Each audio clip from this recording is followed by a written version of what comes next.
भारत माता की जय। भारत माता की जय। भारत माता की जय। सबसे पहले डॉक्टर अरुण मेहरा जी को धन्यवाद देता हूं। मुझे आपने बुलाया, आप नहीं बुलाते तो मैं नहीं आता। आपने बुलाया इसलिए आपको बहुत बहुत धन्यवाद, बहुत बहुत आभार। मंच पर उपस्थित डॉक्टर भीमसेन जी, एडवोकेट विपिन भसीन जी, प्रोफेसर मैडम विनय मेहरा जी, आपने भी मुझे बुलाया था इसलिए आपको विशेष रूप से धन्यवाद। Doctor lucky Sharma ji, doctor Karunesh Gupta ji और सामने उपस्थित सभी हमारे बड़े बंधु, हमारी बहनें, सबको मैं यथोचित प्रणाम करता हूं, अपना स्नेह भेंट करता हूं।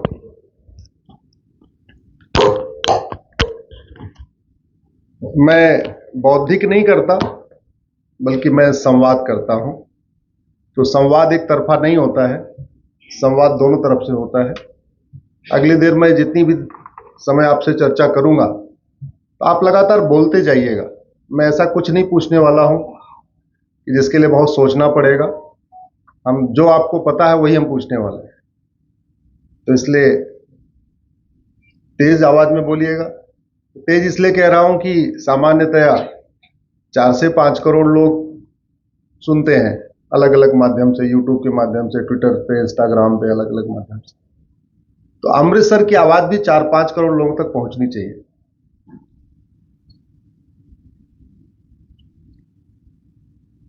बहुत लंबे संघर्ष के बाद भारत स्वतंत्र हुआ। हम तो 1% लोगों को जानते हैं, 1% बल्कि 0.1% लोगों को जानते हैं। जिनके बारे में हमने इतिहास में पढ़ा है वो 0.1%। वास्तव में 99.99% को हम जानते ही नहीं। उसमें युवा भी थे, बुजुर्ग भी थे, जवान भी थे। किसी ने अपनी जवानी खत्म कर दी स्वतंत्र कराने के लिए, किसी ने अपना बुढ़ापा खत्म कर दिया। हर प्रकार से लोगों ने अपना सहयोग किया, लेकिन उस स्वतंत्रता के बाद जो होना चाहिए था वो नहीं हुआ। भारत इंडिपेंडेंट तो हुआ, लेकिन भारत स्वतंत्र नहीं हुआ। बहुत बड़ा अंतर है इंडिपेंडेंट और स्वतंत्र में। स्वतंत्र का मतलब होता है स्वतंत्र, 2 शब्दों से मिलकर बना है। सब कुछ अपना होना चाहिए। और भारत के प्रियम्बल में एक और शब्द यूज किया गया, सोवरिन। सोवरिन का मतलब संप्रभु। तो स्वतंत्र हुए हम 1947 में, लेकिन इंडिपेंडेंट हुए, स्वतंत्र नहीं हुए। टेक्निकली या जिसको हम ऑफिशियली कहते हैं, इंडिपेंडेंट हो गए 1947 में। और 26 जनवरी 1950 को हम क्या हो गए? सोवरिन हो गए। प्रियम्बल में देखिए शब्द यूज किया गया सोवरिन। भारत के संविधान में कहीं इंडिपेंडेंट शब्द यूज नहीं हुआ है, एक ही बार शब्द यूज हुआ सोवरिन, वो प्रियम्बल में यूज हुआ और ये बताया गया हम सोवरिन हो गए। सोवरिन का मतलब संप्रभु हो गए। तो 47 में हम स्वतंत्र हुए कि अब हम अपना अपना तंत्र विकसित करेंगे, और 26 जनवरी 1952 में तो हम सोवरिन हो गए, संप्रभु हो गए। यानी न गुलामी का नाम होगा, न गुलामी का निशान होगा, न गुलामी की परंपरा होगी, न गुलामी की कुरीतियां होगी, न गुलामी की पुलिस व्यवस्था होगी, न गुलामी की न्यायिक व्यवस्था होगी, न गुलामी की प्रशासनिक व्यवस्था होगी, न गुलामी का टैक्स सिस्टम होगा। कुछ भी नहीं होगा। संप्रभु हो गए हैं अब, आप सब कुछ हमारा होगा। हुए क्या? जोर से बोलिए जरा। शिक्षा हमारी आ गई क्या? भारतीय शिक्षा व्यवस्था लागू हुई क्या? मुगलों के समय में मदरसा शुरू हुआ था, अंग्रेजों के समय में कॉन्वेंट स्कूल शुरू हुआ था, वो आज एज इट इज चल रहा है। न्यायिक व्यवस्था हमारी हो गई क्या? जो न्यायिक व्यवस्था बृहस्पति जी ने शुरू किया, जो बाद में उसको छत्रपति शिवाजी महाराज ने आगे बढ़ाया, जिसको आचार्य चाणक्य ने भी उसको आगे बढ़ाया, जिसको राजा विक्रमादित्य ने इंप्लीमेंट किया, जिन मुकदमों का फैसला 5 दिन के अंदर होता था या मैक्सिमम 1 सप्ताह के अंदर होता था, उन मुकदमों का फैसला आज की डेट में 50 साल में हो रहा है। जिन मुकदमों का निस्तारण फाइनली हमेशा हमेशा के लिए, कोई अपील का सिस्टम नहीं था उसमें, वो एक सप्ताह में होता था, उन मुकदमों का फैसला 50 साल में हो रहा है। तो हमने न्यायिक व्यवस्था का भी अपना भारतीकरण कर नहीं किया। इसलिए मैं कहता हूं, भारत इंडिपेंडेंट तो हुआ लेकिन स्वतंत्र नहीं हुआ, और एक बार अगर स्वतंत्र मान भी लीजिए तो संप्रभु तो बिल्कुल नहीं हुआ। और काम का बंटवारा हुआ, एक विधायिका होगी, एक कार्यपालिका होगी, एक न्यायपालिका होगी। लेकिन दुर्भाग्यवश तीनों ने ईमानदारी के साथ अपना रोल नहीं निभाया, तीन के तीनों ने।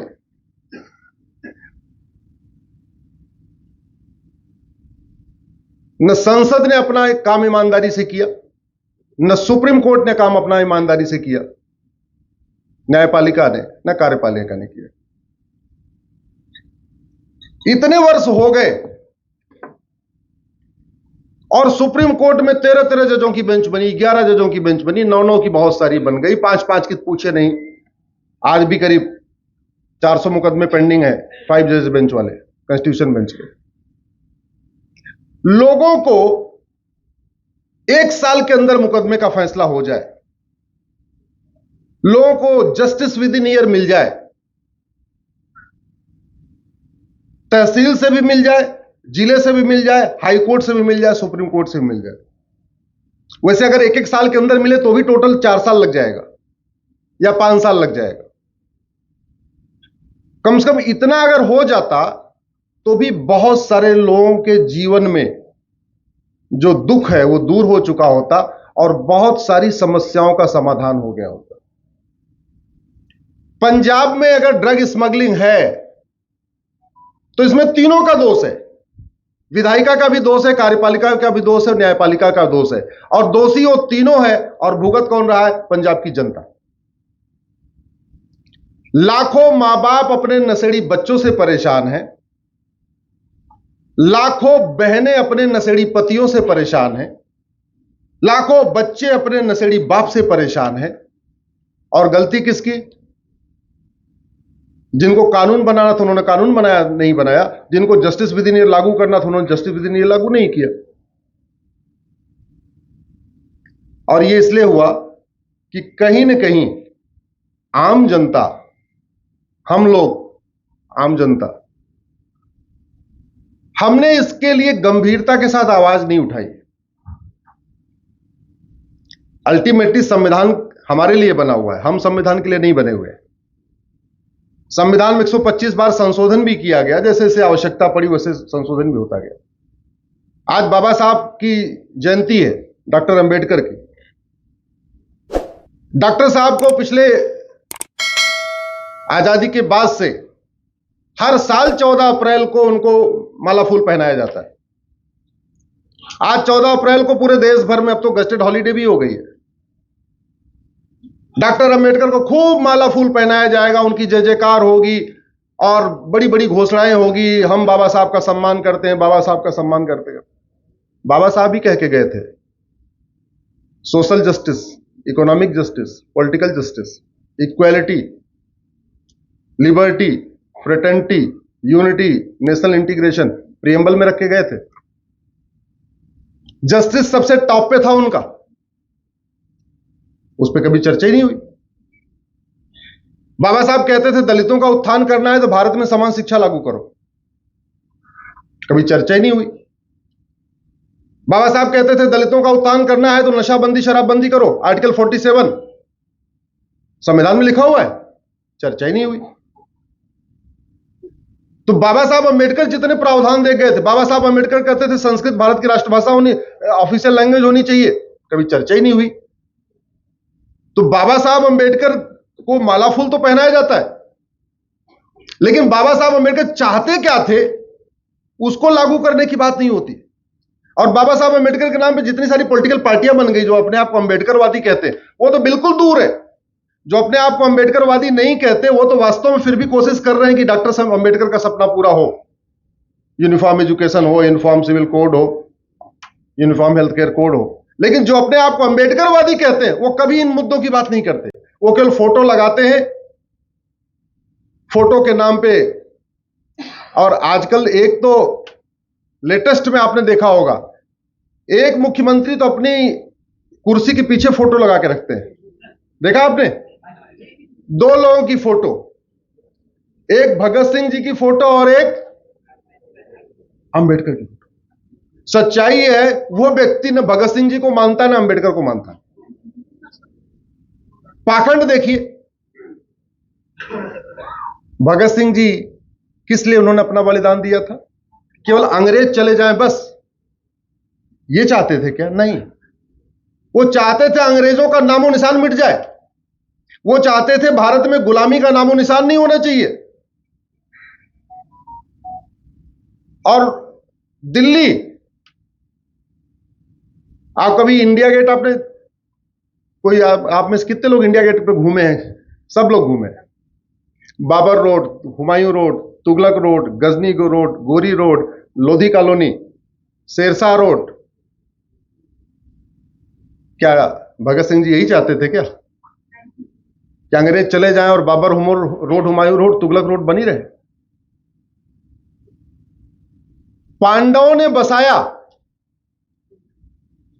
इंद्रप्रस्थ, जिसको आप दिल्ली कहते हैं, उस दिल्ली में युधिष्ठिर रोड नहीं है, भीम रोड नहीं है, अर्जुन रोड नहीं है, नकुल रोड नहीं है, सहदेव रोड नहीं है, कुंती रोड नहीं है, माद्री रोड नहीं है, अभिमन्यु रोड नहीं है। कौन कौन सी रोड है? बाबर, हुमायूं, तुगलक, गजनी, गोरी, औरंगजेब, जिनका दिल्ली से कोई लेना देना नहीं।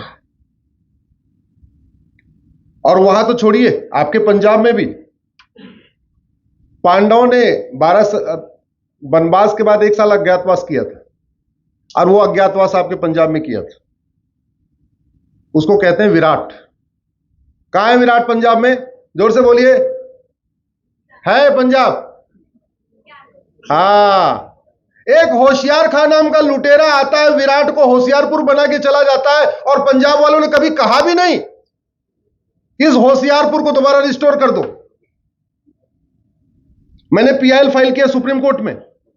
मैंने पीआईएल फाइल करके कहा कि जिन स्थानों का वर्णन बाइबल में है वो सारे स्थान उसी नाम से एग्जिस्ट करते हैं। जिन स्थानों का वर्णन कुरान में है वो सारे स्थान उसी नाम से एग्जिस्ट करते हैं। लेकिन जिन स्थानों का वर्णन महाभारत में है, रामायण में है, हमारे वेद में है, हमारे पुराण में है, वो उस नाम से एग्जिस्ट नहीं करते हैं। और हमारे बच्चों को जब ये कहा जाता है कि रामायण एक काल्पनिक घटना है, महाभारत एक काल्पनिक घटना है, तो वो मान लेते हैं। इसलिए उन स्थानों को रिस्टोर करना जरूरी है। भगवान कृष्ण ने 5 गांव मांगे, अब आज उन 5 गांव को ढूंढते रहिए, आपको भारत में नहीं मिलेगा। क्यों? वो 5 गांव बदल चुके हैं। उन्होंने इंद्रप्रस्थ मांगा, वो दिल्ली बन गया। उन्होंने पानप्रस्थ मांगा, वो पानीपत बन गया। उन्होंने सोनप्रस्थ मांगा, वो सोनीपत मांगा बन गया। उन्होंने गजप्रस्थ मांगा, वो गाजियाबाद बन गया।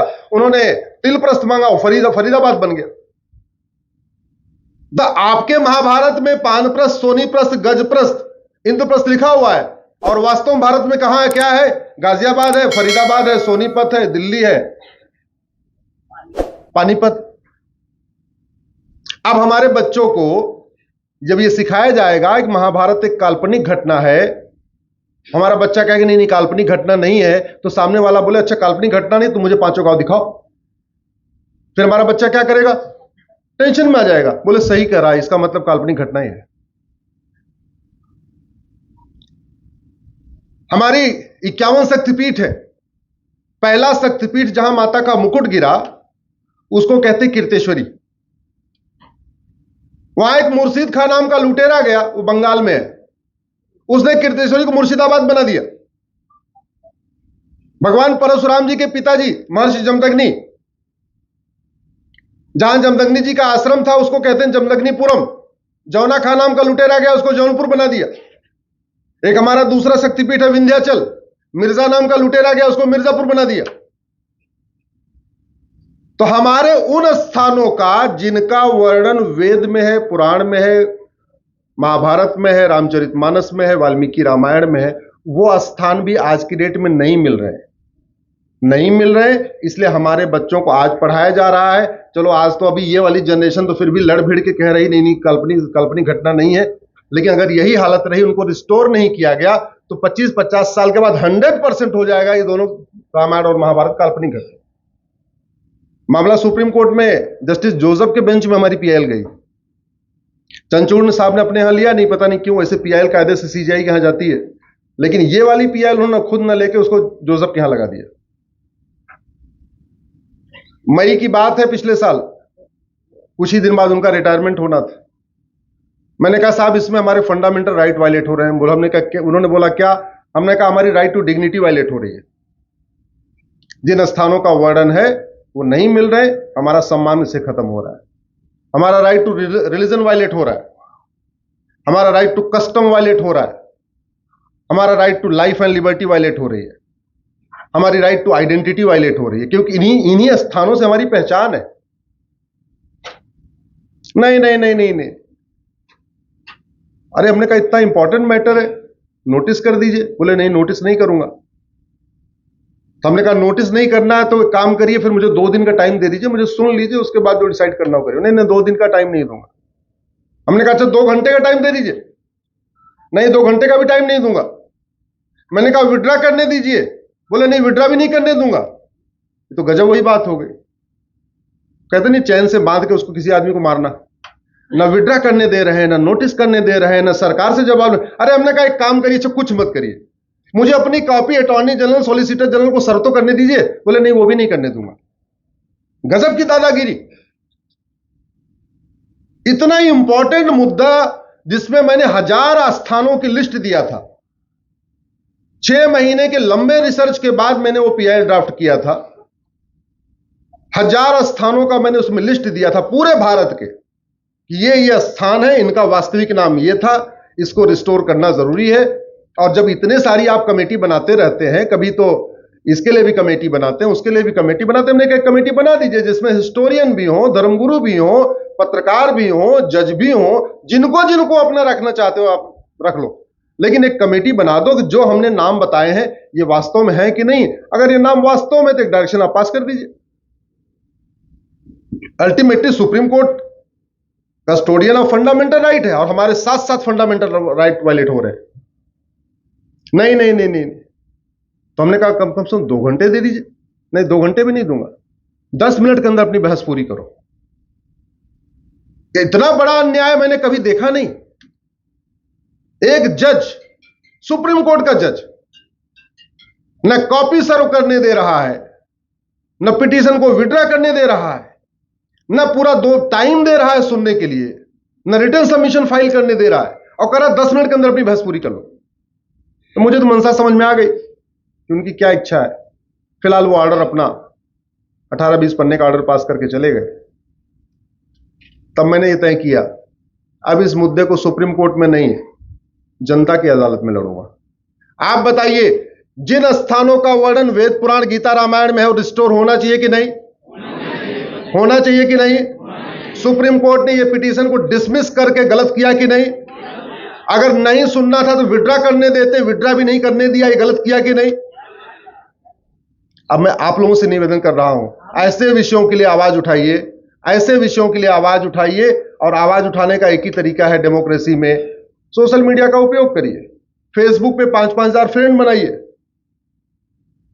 फेसबुक पे 5-5 हजार फ्रेंड बनाइए। 5 हजार फ्रेंड बनाने में कोई लागत नहीं आती है। देश भर के लोगों को जोड़िए और जो सही बात है उसको लिखना शुरू करिए। क्योंकि पंचनद इतना महत्वपूर्ण कार्य कर रहा है, तो पंचनद का जो शोध हो रहा है, पंचनद में जो कार्य हो रहा है, पंचनद में जो कुछ चर्चा हो रही है, वो केवल अमृतसर या पंजाब तक नहीं होनी चाहिए, वो केवल भारत तक नहीं होनी चाहिए। हमारी यहाँ की चर्चा, अमृतसर की चर्चा कनाडा भी पहुंचनी चाहिए। अमृतसर की चर्चा हमारी जो भारत के बाहर लोग बैठे हुए उन तक पहुंचनी चाहिए, और पूरे भारत में तो पहुंचनी चाहिए। इसलिए मैं कहता हूं, जितने लोग पंचनद से जुड़े हुए हैं, सब लोग 5-5 हजार फेसबुक फ्रेंड बनाइए, सही बात को लिखिए, सही बात, मूल कारण, समस्या लिखिए, मूल कारण लिखिए, स्थायी समाधान लिखिए। यही इसका तरीका है।